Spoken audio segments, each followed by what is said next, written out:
Oh, wow. Okay, it appears we have everyone with us this morning, so we'll call the meeting of the Development Committee to order for August 2nd, and roll call, please.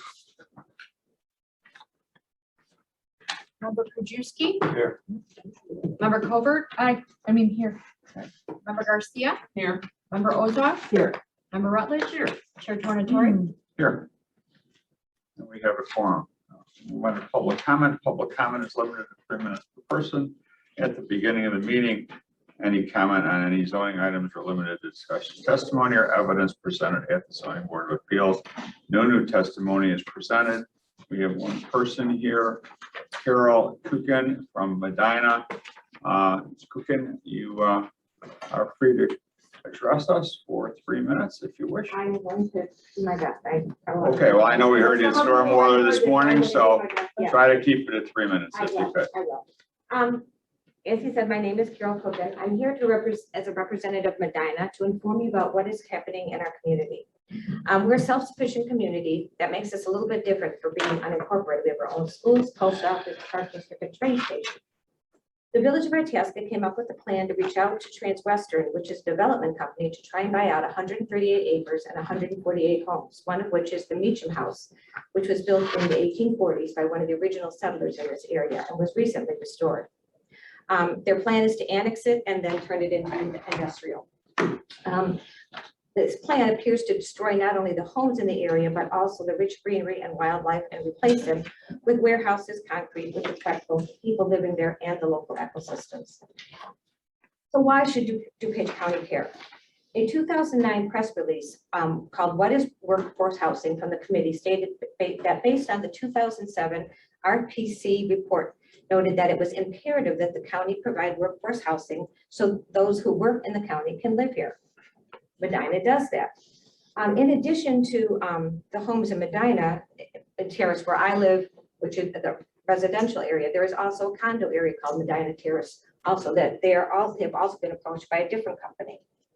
So, and I'm not sure, although Itasca denies that they reached out to Transwestern, a rep told us that it had occurred, and since then we've gotten FOIA documents that back that up.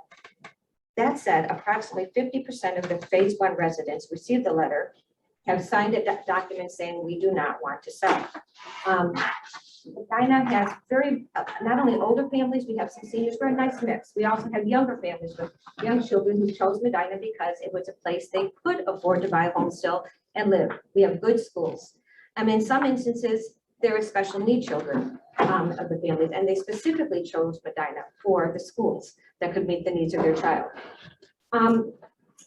There's a lot of reasons that we believe Itasca should say no.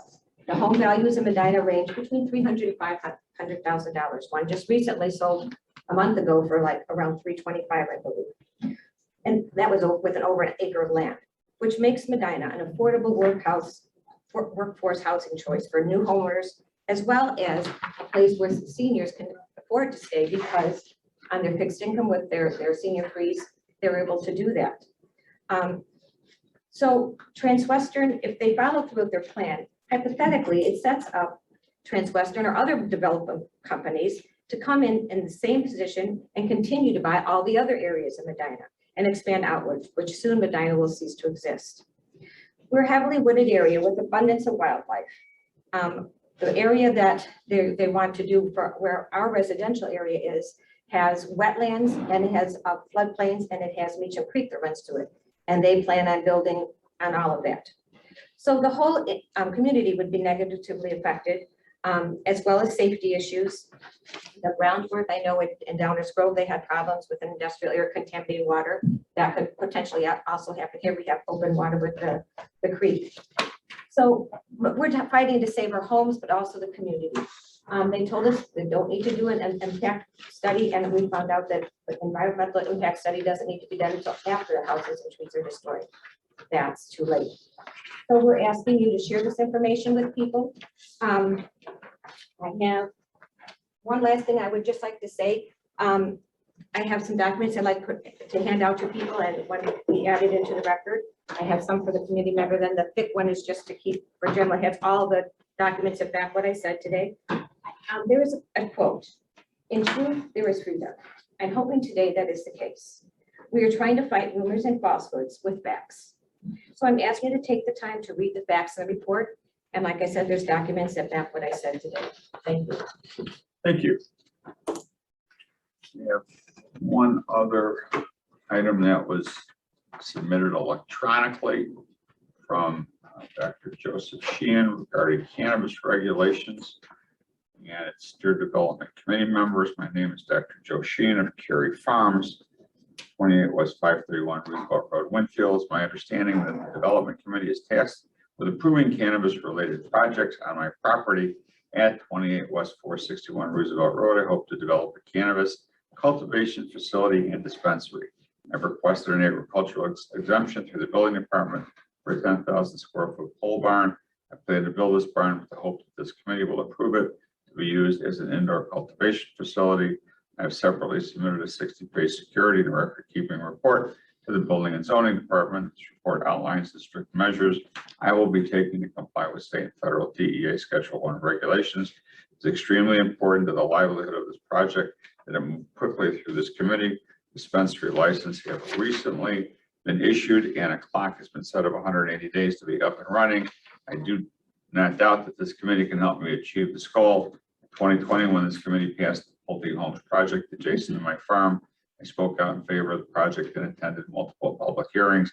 I asked for the land buffer not to be decreased from 25 feet to 0 feet, but I never said no to the project. Together, this committee and I can help further develop this area. I hope to work to unlock a further 30 acres of housing in the area and provide access to this housing through 2 of our right-of-ways off Roosevelt Road. This would help to alleviate any traffic issues that may exist on Purnell Road and help ease local concerns. This is a master plan that I will need strong support for from this committee. As the honorable chairman has previously said, it is going to be developed, and at least this way we can have some control over it.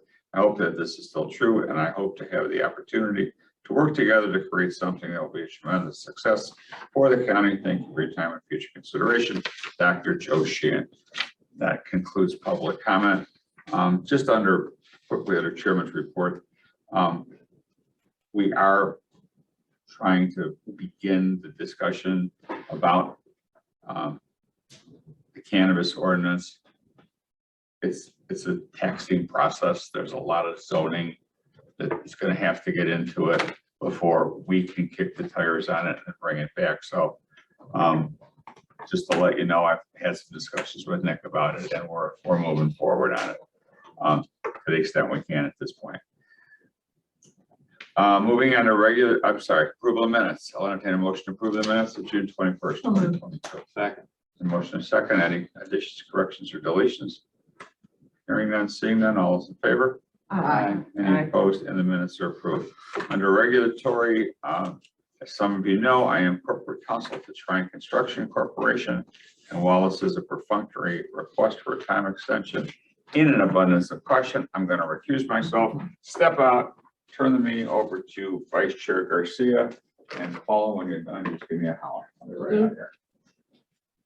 I am looking for approval for regulatory service action, A action item request for time extension on conditional use for Z21-011 Trine Construction Corporation. Move. Second. Any ayes? All ayes? Questions? Questions?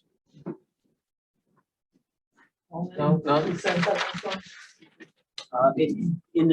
While this is not in the specific zoning ordinance for Trine, in the county zoning code, there's an automatic 18-month time period for any conditional use to commence. And that means secure a building permit and at the very least start excavation and fill. Because of the economy and the change in interest rate, the property owner is having difficulty selling the property because the buyer has indicated that the interest rate has changed, so they're going to have to revisit that. So the clock is starting to tick on the 18 months for this development. So they're concerned that rather than wait to the last minute to come in and ask this committee to extend that conditional use for 18 months, they want to do it now so that they can set the stage for this potentially being a problem in the future. So they're just looking to extend the 18 months to actually start developing the project. Trine will not develop the project. They will be selling it to a property owner that will actually be developing the project. That means getting engineering into the county for us to review, and then us issuing those permits and actually commencing the project. They think that's going to take, go past the current 18 months. And so they're asking to extend it out for another 18 months to be able to accomplish this. I'm sorry, is this the one they're looking for a change in the zoning too? No, this is, well, yes, I'm sorry. The property's on the northeast corner of Morton and North, and the majority of the property is zoned, was zoned commercial, and then there was some residential.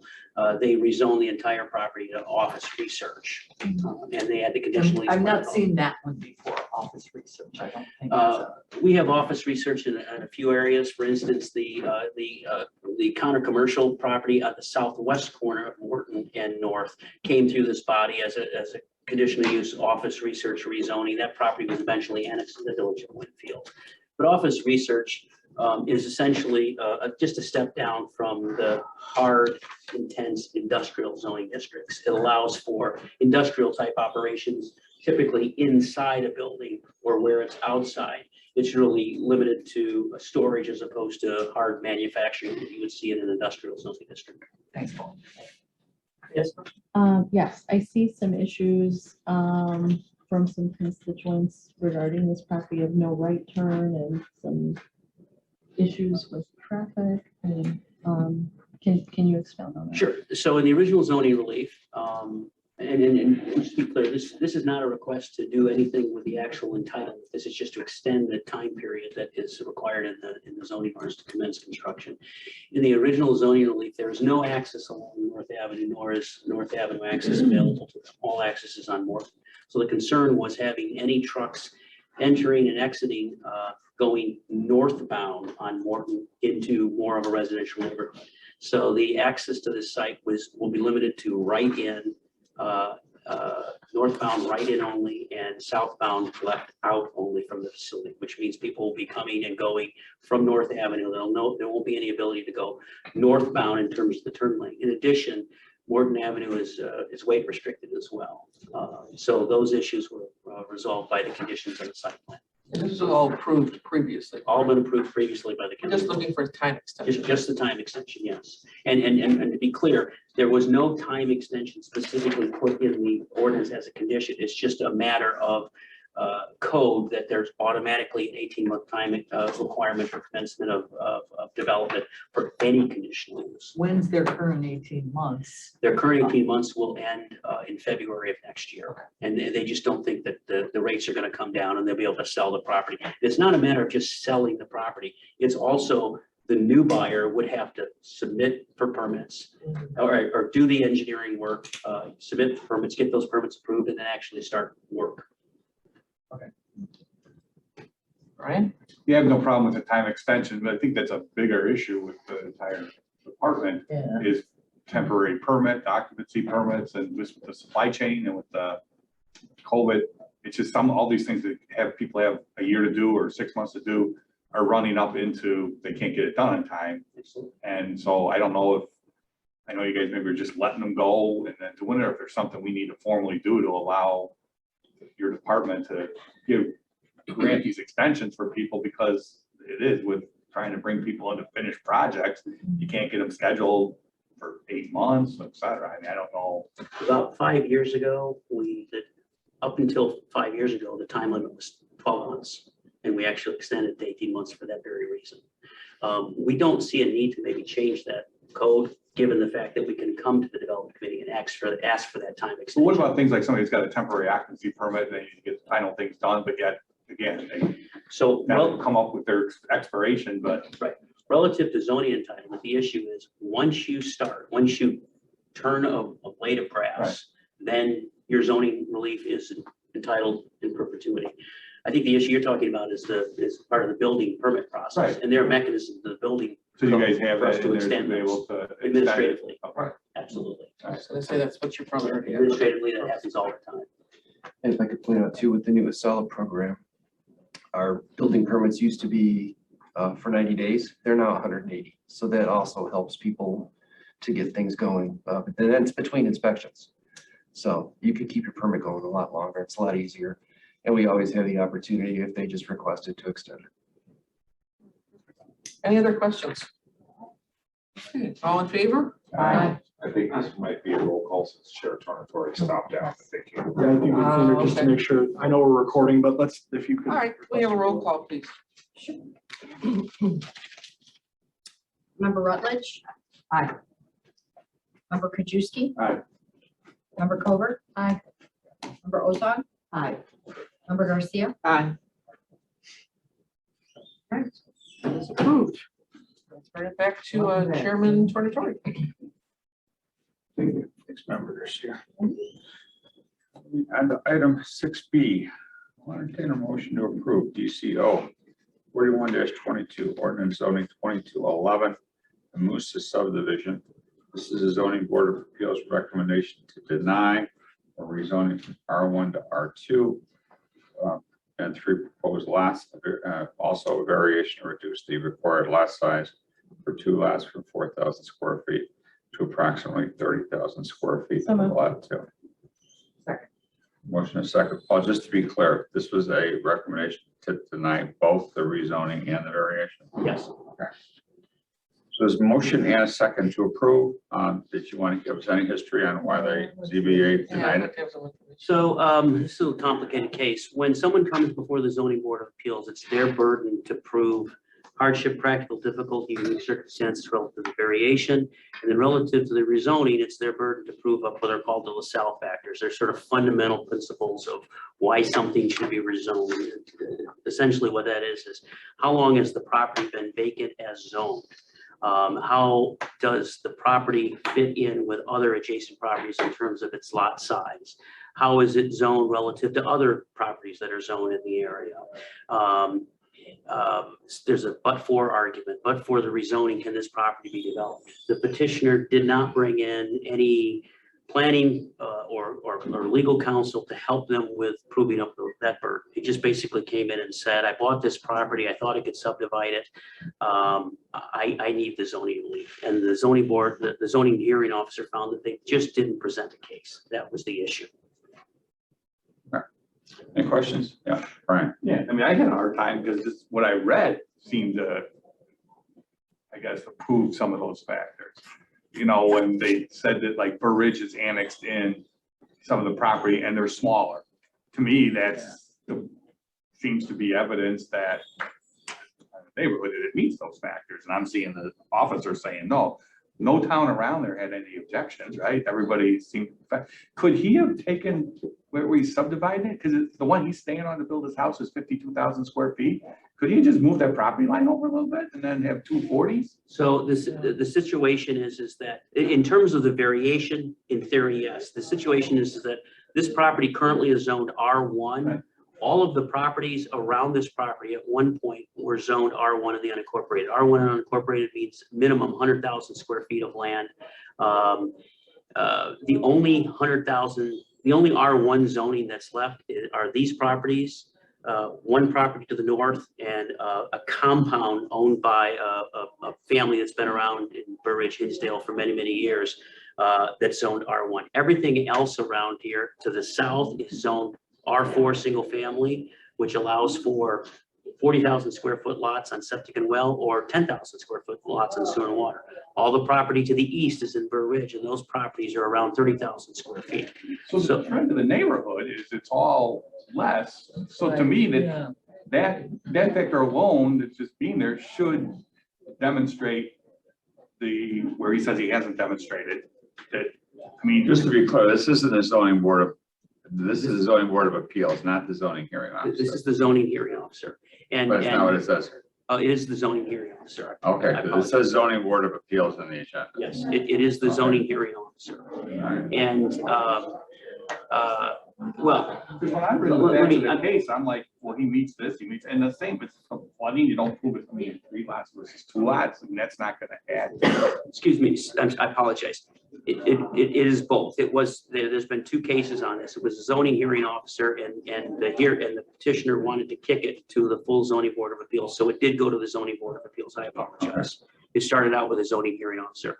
The issue for the zoning hearing officer and the zoning board was that while that information was available. It's information that staff has put into the flyer sheets, but the petitioner didn't present any of that. And that's the dilemma. That doesn't mean necessarily that that information isn't there. It's just that the petitioner didn't present that. That's basically, he just didn't have the knowledge of how to put it through here. And somebody else who had an attorney that would have taken the staff stuff and put it in here and said it meets these criteria, it would have been approved. But for a resident that doesn't know how to work our system. He started out with the zoning hearing officer by himself. That was an issue. He then brought his son back in, who we thought was an attorney. His son's not an attorney. His son made the presentation, basically made the same presentation. Fundamentally, this piece of property has been sitting with had a code violation on it for an abandoned house.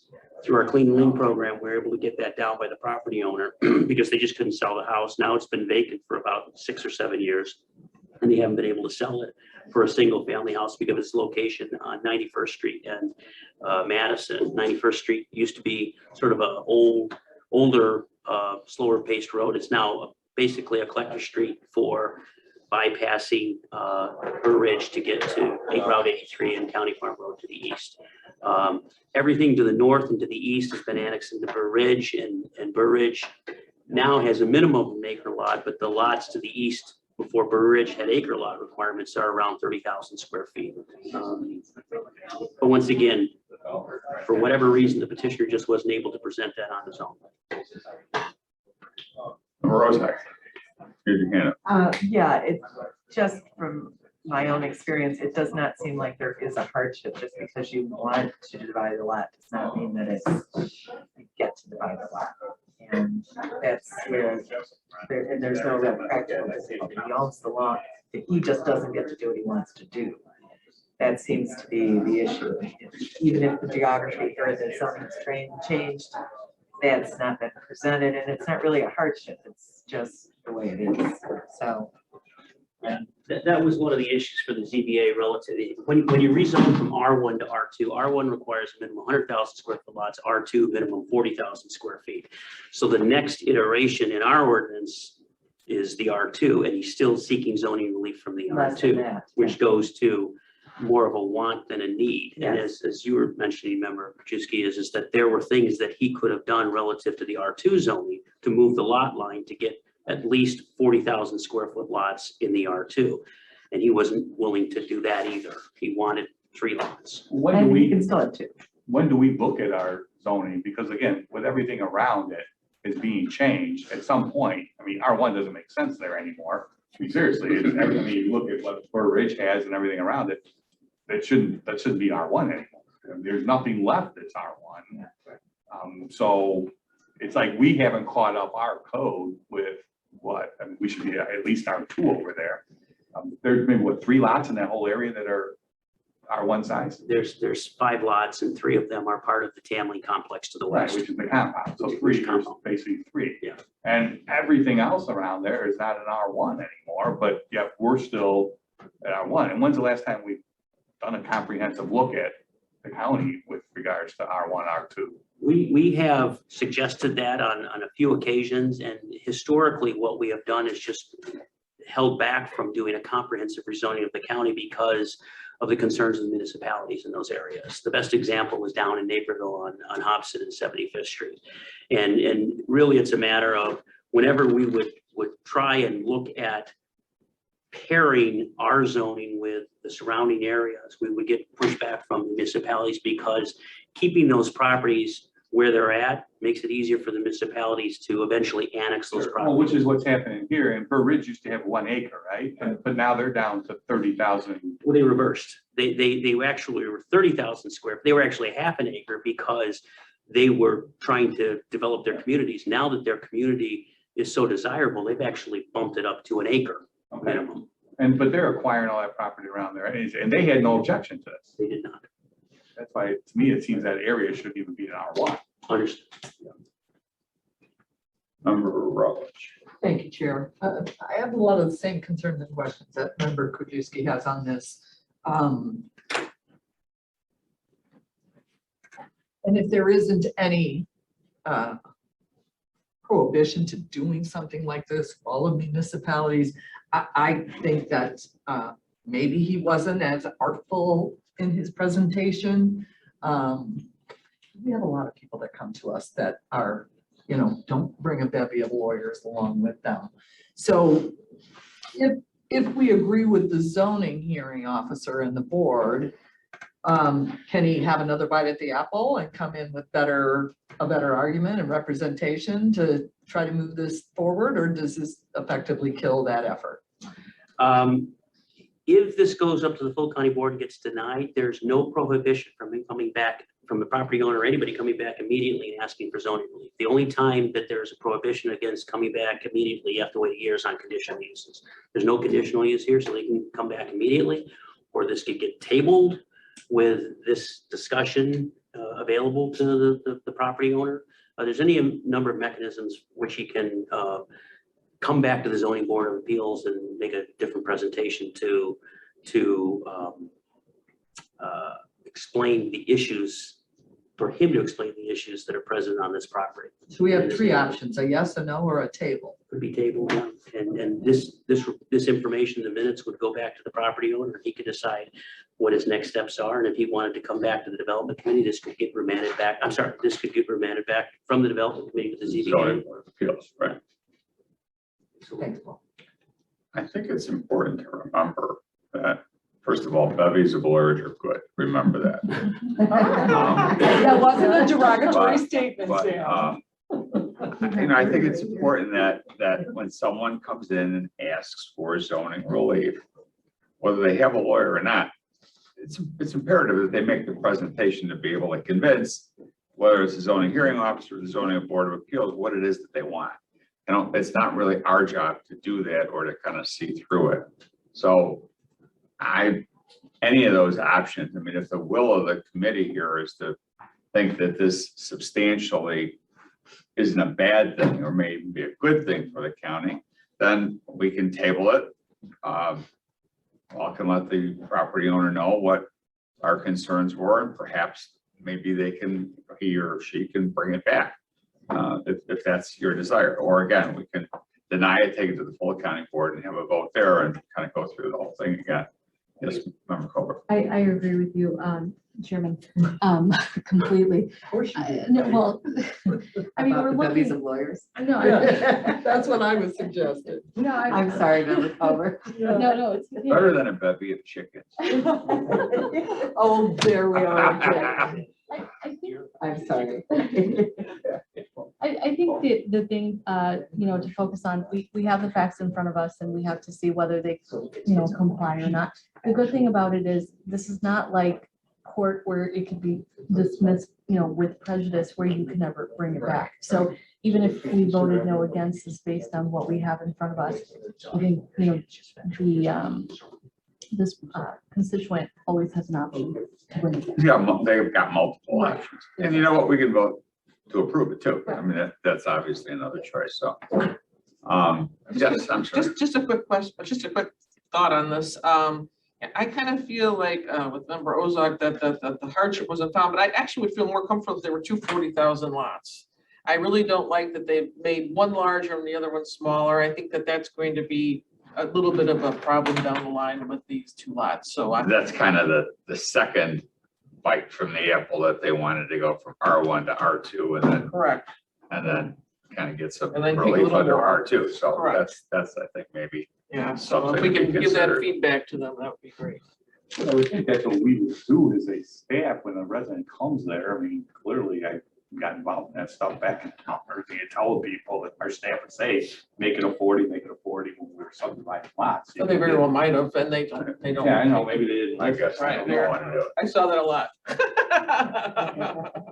Not listening to staff. Okay, so we have a motion and a second to approve. Is there a desire to amend this motion in any way or vote on it up or down? Okay, I don't hear anything. So there's a motion to approve. We have our motions in the affirmative, remembering that the ZBA and the zoning hearing officer denied it. I guess we'll have a roll call here. On the Clarify, Sam, approval. Sure. if, so a yes vote is agreeing with the zoning board. No, a yes vote is in opposition to the Thank you. CPA. Just wanted to be clear. So this is a motion to approve the petition. Gotcha. Thank you. Member Covert? No. Member Rutledge? Yes. Vice Chair Garcia? No, Member Ozog? No. Member Krajewski? Aye. Chair Tornatori? No. Motion fails, and it will be brought to county board, however. Moving on to item C, I'll entertain a motion to approve DCO 42-22 ordinance zoning 2229 Zanning, a zoning hearing officer's recommendation to approve a variation to allow a 6-foot 100% closed privacy fence. Second. Motion and second. Any questions, comments, concerns? All those in favor? Aye. Any opposed? Motion carries. I'll entertain a motion to approve DCO 43-22 ordinance zoning 2227 Datsun. This is a zoning hearing officer's recommendation to deny a variation to reduce the required interior site setback from 10 feet to approximately 7.8 feet for an existing concrete pad with proposed shed. A motion. A motion and a second. Paul, we all read it, but we want to So, hear from you why it was denied. so once again, similar situation to before, the petitioner, approximately 3 years ago, went ahead and put in a concrete pad without a permit in anticipation of putting a shed on that pad in the future. That pad, if it had gone through the permitting process, would have been rejected because it was too close to the property line. The rear property line is 3 feet, which this meets. The side property line, because of the size of the property, requires a 10-foot side yard setback. The petitioner, when he came in for a permit for a shed, found out that the pad and the shed were going to be too close to the property line, so he sought zoning relief. His property is on public sewer. He's got over half an acre of land. The zoning board, and he didn't once again prove a hardship, practical or difficult. He said, got this pad here, I want to put my shed on it. There is a tree right in front of the pad that he is suggesting is the reason why he put the pad where he put it. But that is really, the hearing officer found that is really relative to being close to the rear of the property, not necessarily to the side. There's plenty of room to move the shed and the pad further away from the side property line without affecting the tree or the roots, because the tree is in front or closer to the house. So there was once again no practical hardship. It was just, I put this pad here, I'd like to put the shed on it Without a permit. without a permit. All right, without a permit. The hearing officer did indicate in the hearing that if this property is approximately 27,000 square feet in size. If the property were 20,000 square feet in size, 7,000 square feet less, the side yard setback is 3 feet and not the required 10 feet. But once again, the hearing officer still found that no proof was given. It was just, I've got a pad, I'd like to put it there. That's the reason for the denial. Thank you, Chair. So are they going to make this guy reduce the size of the pad regardless of how we, Rip it out. yeah. The pad is problematic as well, not only the shed, but the Construction of the pad. construction of the pad, correct. And there's no sliding scale, so 20,000 feet 3 and 27,000 feet 10, and it doesn't slide. So the way it slides is that if you are 20,000 square feet or less, it's 3 feet for everybody, under 20,000 or less. If you're over 20,000 square feet, it's 10% of the width of the lot, not to exceed 10 feet. This lot happens to be 100 feet wide, so he's at 10 feet. If the lot were, for instance, 75 feet wide, it would be 7.5. So because this lot is bigger, maybe I'm phrasing this wrong, he's being penalized by the The size of the lot. amount. The theory being is that if you have a larger lot, the idea Or to go is, back further. well, not only that, but the idea is that the people who have larger lots usually are looking for larger distance between their buildings and structures, and it's to afford more open space on the lot. The smaller lots are urban lots, and the ordinance, we anticipate that people who are buying smaller lots are going to accept the notion that they're practically going to need buildings closer to one another than they would on a much larger lot. So it's really to protect the environment of a larger lot, to be able to have building structures further away from each other and have more open space on larger lots. Now, when you're talking, you know, the thresholds are, we have to have a threshold, and the thresholds are 20,000 square feet. Anything less than 20,000 is considered more of an urban lot. People reasonably believe or expect that building structure can be closer. You know, at over 20,000 square feet, it's still more of an urban Well, lot. yeah, So it's- I don't want to plead this guy's case because I'm not crazy about people who do stuff without a permit to start with. Right.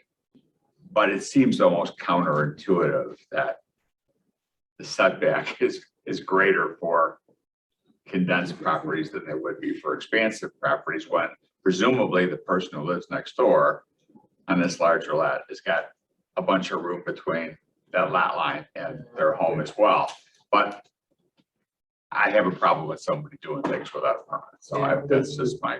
The thresholds used to be, as we talked in the earlier case, the thresholds used to be 40,000 or lower, 40,000 up, and then 100,000 square feet. We found that probably 20 years ago, we had issues with situations like this where we had to come up with another threshold for these types of, you know, relatively smaller lots, smaller for the county, not small for municipalities. And so we came up with this 20,000 square foot threshold to help, in theory, relatively smaller lots in the unincorporated be able to deal with this issue. And once again, that threshold happened to be 20,000. This guy is between 20 and 40, which is the next cutoff. So it's, you know, sort of 6 and 1 half does the other in this case. But once again, did it without a permit. If he would come in for a permit for that pad, he would either been in for zoning relief or he would have moved to 10 feet from the property line. Member Rosa, you had your hand up. I'm good, thank you. Right. So, but he did come in for the permit for the shed, so he didn't really know he needed one for the pad or whatever. He just put the pad in, but then when he went to the shed, he came to the county for the permit, found out that his pad was in violation. I do have one question. Okay, Yeah, I got a quick. Theoretically, if he was to add a 3-foot extension to the pad on the side away from the property line, and then come to us looking for the shed to be, I know the pad would be non-conforming, but the shed would then be conforming. Do you follow me? He's just Absolutely follow. adding an addition to the pad? Absolutely. If he were to add onto the pad and move the shed over, theoretically, Okay. we have seen this in the past. If he were to do that, the shed would be in theory 10 feet from the property line.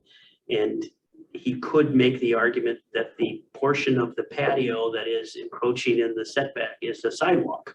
And sidewalks can be 3 feet from the property line. We've seen people do that before.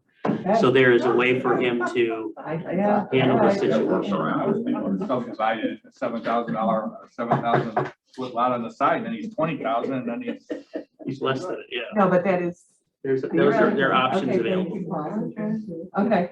That was it. Probably saw another hand up. Yeah, just a quick, so the shed is conforming. No, the No, shed, no he wants shed. to put the shed on the pad, and the shed and the pad combined would be closer than 10 feet. But with the suggestion of Member Ozog that shed, there's no problems with the shed itself, it's just the pad and the location. If of he it. were to move the shed over 10 feet from the property line, the shed would be okay. Okay, so maybe we gave him an idea. All right, thank you. Okay, any other questions? We have a motion and a second to approve this, understanding that it was denied by the zoning hearing officer. So a yes vote is against the ZHOs. Roll call. Member Rutledge, Oh, I had first on this one. I'll be first. Yeah, I, yes, asked to wait till everybody votes. yeah. Member Garcia, No, Member Krajewski, Aye. Member Covert, No, Member Ozog, no, Chair Tornatori. And the motion fails, but he does have options, or she. Hopefully they'll come back with it. There's a jackhammer out there. Well, it doesn't need it yet. He just needs to put more concrete down, that's all. Yeah, Move it over. Well, we still gotta have to get either, Sidewalk. but he still has to add a sidewalk or get rid of. Well, he said he could make the Oh, argument, it's a sidewalk. Oh, It's a sidewalk just for a sidewalk little, for the dog. a little area. Okay, is there any old business? I do have a quick question. Yeah, you It was can have talked it. about the, taking a look at the zoning for our county. When's the last time we did that? The last time that we did a comprehensive rezoning was in 1987. The last time we did comprehensive rezoning was 1987. The last time we did a comprehensive land plan change was in 1990. We have done 3 corridor land plan updates, Lake Street, Roosevelt Road, and Route 83, and we're doing another Lake Street as well. But the reason for that is that every time we have tried to go that route, we have run into a great deal of concern from municipalities that if we were to do comprehensive zoning and comprehensive land use plan updates, we would be changing sort of the manifest destiny of the 38 or 40 municipalities that weave in and out of those areas. So we We just got amendments to the amendments were the corridor plans, yes. And it was, 3 or 4 years in those corridor planning where we got all the municipalities through with our efforts with CMAP and our consultant to be able to plan for the corridor. And that was a bit of a stretch for the municipalities. That's Route 83, Roosevelt Road and Lake Street. In Lake Street, correct. And that's the reason we went that route is that we were really struggling to amend our comprehensive plan to the point that there were some previous planners that always thought that we had a 1993 land use plan update, but that's not acceptable because the 93 plan update was only approved by the county. None of the municipalities signed off on it. So technically our land use plan is dated 1990. And once again, the historic issues we've had is every time we want to do something comprehensively, we would get shot down by the municipalities because we're going into their territory, even though it's unincorporated, and we're changing our land use plan. And we just can't come to an agreement as to what we think our plan should be and what they think their plan should be for unincorporated areas. That's why the corridor planning process has been working so well. It just deals with main thoroughfares where we've got, unfortunately, very problematic properties in the unincorporated areas. So the municipalities are willing to participate and change their land use plans. We're really changing our land use plans to match and mirror with what they're talking about in those corridors. So Right, that's the because reason why. If you look at even the Lake Street plan that we just had the presentation on, if we would change our comprehensive plan, that might be totally against what with Roselle, Bloomingdale, Hanover Park, any of those towns want to agree to. So we're working with them as opposed to them working with us under those plans. And it's a I hate to call it like this, but this is the way we've approached it. It's a bottom-up approach rather than the heavy hand of the county coming down and saying, here's what we think this area should be. We're asking the municipalities to come up with a plan in conjunction with us. And if it's something that is amenable to the county board members, which it typically is, then we work together to change that plan. And we've been successful in updating the plan with those corridors. Actually, can we do sections? Like, can we go down in District 3 by me with Willowbrook and Burr Ridge and Darien? And then to the extent of Downers Grove, a lot of it's Downers Grove unincorporated those towns, and just work with them. But I think the opposite down there, I think the municipalities would want us to get it closer to what mirrors that. We have done that, and we can certainly start that process again. We did that with a few communities, and that's where we came up with a concept called principal arterial office use. And what that is that it basically takes areas that are in unincorporated area that are residential zoned on principal arterial roadways that are completely surrounded by a municipality. And we work with the municipalities to allow us to change our zoning ordinance to allow someone to take a single family home and convert it into an office without doing any additions, just cleaning it up, and we have offices there. And that allows us to take care of problem properties without changing the zoning and really changing the ability for a municipality or developer to come in and buy everything up and annex it into the community. But in the meantime, it allows us to have, it gives relief to some of the property owners who may be older or can't take care of the single family home on a Route 59 or a 75th Street or a Route 83. convert that into an office. So now we've got owner occupied taking care of the property. The activity is less activity than a single family home, and that seems to work. So that's the one thing that the municipalities have allowed us to do. But we can certainly revisit doing some of these sections and look at rezoning. We tried it with about 7 years ago down on 75th Street with Naperville, between Worley Road and Napier Boulevard, to try and get a comprehensive rezoning down there. And we worked with staff, and in the end, they just weren't, Naperville just wasn't willing to do it. The concern is that if the county rezones those properties, it really prevents the municipalities from getting a developer and bringing those properties into the municipality. They'd rather have those properties be, vacant, dormant, single-family residential properties until such time as the city's really ready to annex them in. But we can certainly reach out to some of the communities and have these conversations again. That one that we denied, does it touch Burridge? Burridge is immediately to the east of it. So it's not contiguous where. It is contiguous to. So it could voluntarily And- annex itself into Burridge? Yes, and we've discussed that with the property owner to be able to get sewer and water from Burridge. The issue is that the cost of annexing into Burridge in terms of bringing sewer and water down, the property owner says is prohibitive relative to his cost. That's always going to be an issue for a developer. Yes, Member Cohen. My question is regarding one of the public comments on the cannabis issue. My question was, we had a really interesting presentation from the health department where we learned new information such as THC levels and concentrations.